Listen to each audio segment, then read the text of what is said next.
2016an egin zen azken kale neurketa, eta hor esaten zen erabilera dela 5%. Bai, Euskal Autonomia Erkidegoan bataz besteko 15 ingurukoa da, beraz horren oso azpitik gabiltza hemen. Eta ganera, jakinda gazteenen adintartea dela Euskaldun gehien biltzen dauena, gazteen artean erabilera aitortua izan zen 2%, bai, orduan desastre.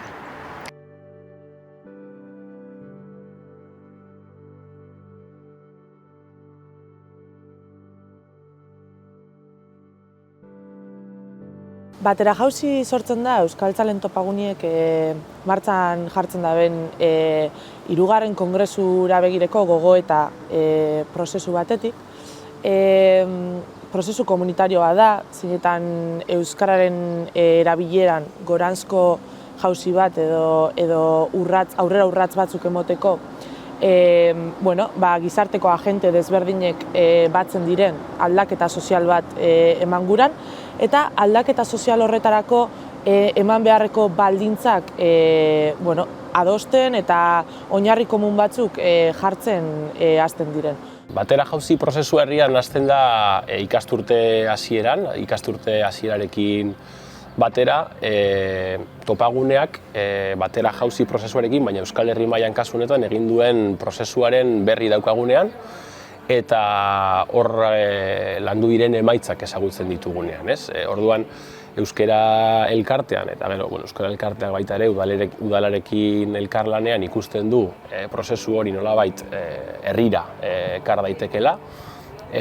Uste genuelako horrek nolabaiteko nobedade bat ekar zezakela euskara arlora, eta batez ere guk identifikatzen genuen hutsune horretara, erabileraren hutsune horretara.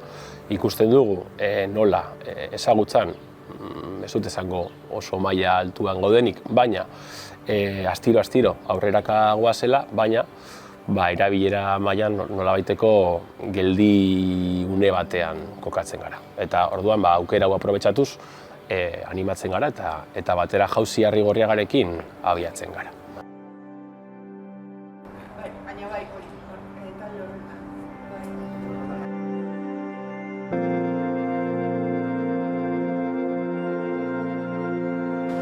Arrigorriagako batera jauzi prozesua martxan jarri genuenean, elkarrizketa talde eragile bat sortu zen. Hor euskararekin harreman desberdina duten pertsonak, herritarrak deitu genituen parte hartzera, eta egia esan da oso harrera ona izan zuen, askotariko perfilek izan zutelako gogoa parte hartzeko, euskararekin harreman desberdina duten pertsonak elkartu dira elkarrizketa talde horretan. Prozesuari ekin genion ilusioz, bai, hori egie da.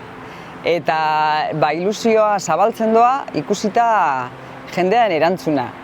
Oso aukera polita izan da, pertsonak desberdinak ezagutzea edo ze pentsatzen duten gauza batzuei buruz, galdera batzuei buruz, gauza askotan ez duzu horri buruz hitz egiten edo, eta ze pentsamentuak, ze jarrera dituen pertsonak, orokorrean, eta askotan euskararekiko jarrerak edo dira tipikoagoak. Baina, sorpresa izugarri politak egon diran prozesuan zehar. Igual guk ikuskera bat daukago, Euskaldun garen gauzak erabatera ikusten ditugu, eta Euskaldun ez direnak eta hemengoak ez direnak gauzak zelan ikusten dituzten hori partekatzea eta hori ikustea eta entzutea, eta oso prozesu aberasgarri izaten ari da, eta nik uste ganera beharrezkoa dela, halakoen iritziak entzun eta sentimenduak eta horiek danak konpartitzea, elkarregaz bide bat egin behar bada, eta nik usteot nahi eta nahi eskoa dela elkarregaz bide hori egitea. Maila pertsonalean oso lagungarriak izan dira niretzat apurtzeko nire estereotipo propioak, zabaltzeko begirada, erabat. Orain ikusten dut balizko gizarte hori euskera hizkuntzan oinarrituta eta euskal kulturan oinarrituta gizarte hori asko aberatsagoa ikusten dut espazio hori eta inklusiboagoa. Uste dut, giro oso egokian aritu garela hasieratik, erosotasuna egon dela norbere bizipenak, euskararekiko norberaren bizipenak askatasunez adierazteko, eta bai, esango nuke olako klima berezi bat edo konfiantza berezi bat sortu dela guztiok batzen gaituen gai horren inguruan.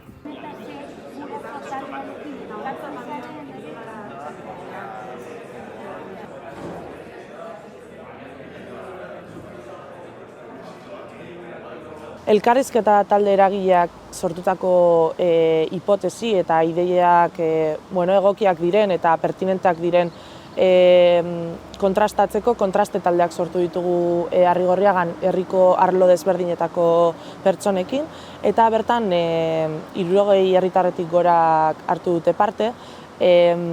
Antolatu ditugun kontraste taldeak izan dira gurasoenak, merkatariak eta ostalariak eta elkarteak bere baitan hartu dituenak, herri mugimendutako kideak ere bertan izan ditugu. Euskaratik urrun dauden pertsonak ere hartu dute parte kontraste saio hauetan. Abusu auzoko herritarrak ere kontraste talde propio bat izan dute, gazteek. Hor aukera izan dugu ere belaunaldi arteko elkarrizketak sortzeko eta ikusteko elkarrizketa talde eragileak mahai gainean jarritako planteamendua ea egokia den eta herritarrek bat egiten duten horrekin edo horri gauzak gehitu behar zaizkion eta ekarpenak egin behar zaizkion, ez? Maria Turzien naiz, Rumanian jaio nintzen, baina 4 hilabetekin hona etorri ginen familia osoarekin eta txikitatik hemen bizi naiz. Asko gustatu zait atzerritarrak hona etortzean beraien bizitzari buruz hitz egitean eta beste hizkuntza bat ikastean, eta nire kasuan hau gertatu zitzaidan eta euskararen mundua eta euskara asko gustatzen zitzaidanez oso interesgarria zen hona etortzea. 5 kontraste talde horietan entzun ditugun ahotsak are anitzagoak izan direla esango nuke. Gurasoek haien guraso perspektibatik, batzuk euskeratik gertuago, beste batzuk ez horren gertu, euskera oso gutxi edo apenas ez dakitenek ere bai haien aletxoa jartzeko aukera izan dute, eta gainera haiek oso ondo esango nuke hartu dutela, gazteekin antzera, abusuko jendearekin antzera, beraz sorpresa oso positiboa zentzurretan baita ere. Komentatu diate elkarrizketa prozesukoek ea gazteon talde honetan parte hartzeko prest nengoen, eta azkenean Arrigorriaga herri asko maite dudanez eta beste ekintza batzuetan parte hartzen nabilenez gazte moduan, uste dut garrantzitsua dela bai gure abotsa hemen egotea. Ez dakit, nik uste dutena nire inguru hurbilean azkenean da jenteak badakiela, baina igual ez dakit denboran inertziak diren edo azken baten zuk bakizun noga ziten duzun euskeraz, noga ziten duzun erderaz, eta hori aldatzea da porbet gatza. Horretak gau ez hemen eta guk azken finean ez teko hizkuntzan arazori. Tendentzia bat dire, saiatuko gara aldatzen. Azpimarratuko nuke, igual sare hori nik uste baino handiagoa zela. Uste nuen ez egola nahiko jende igual honetan lan egiteko edo gogotsu justo garai honetan, eta baiet uste dut oraindik ere badagoela jendea zerbaiten lan egin nahi duela eta aurrera jarraitzeko.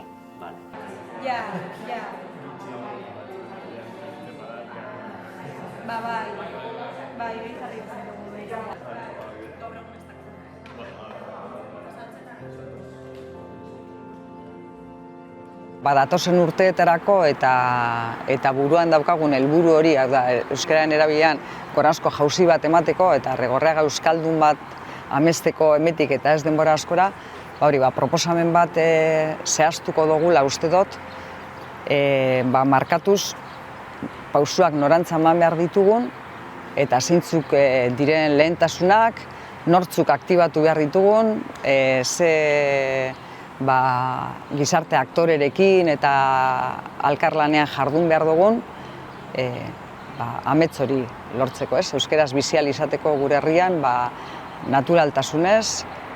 Prozesu hau guztia egin eta gero, behin amaituta eta baldintza, pixka bat perfilatuta eta abar, niri gustatu gure etxedeke lagungarriak izatea. Benetan, finkatzeko ez bide bakarra, baizik eta eredu edo baldintza batzuk abiatzeko gizarte horretara.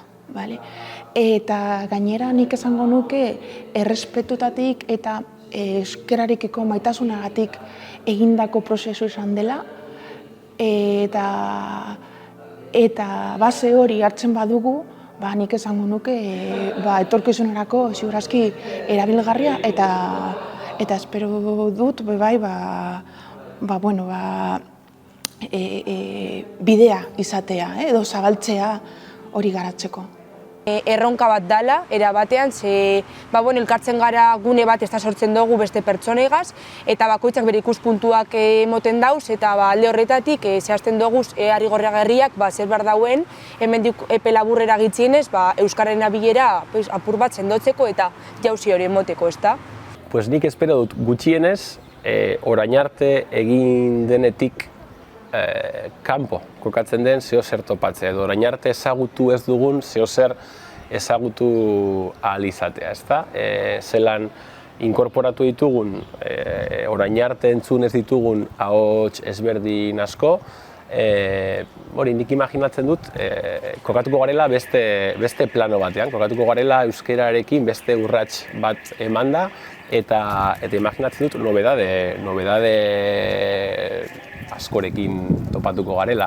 Eta, horrek ere, etxerako lanak jarriko dizkigu, eta hurrengo hamarkadetako hizkuntza politikak ere markatuko dizkigu.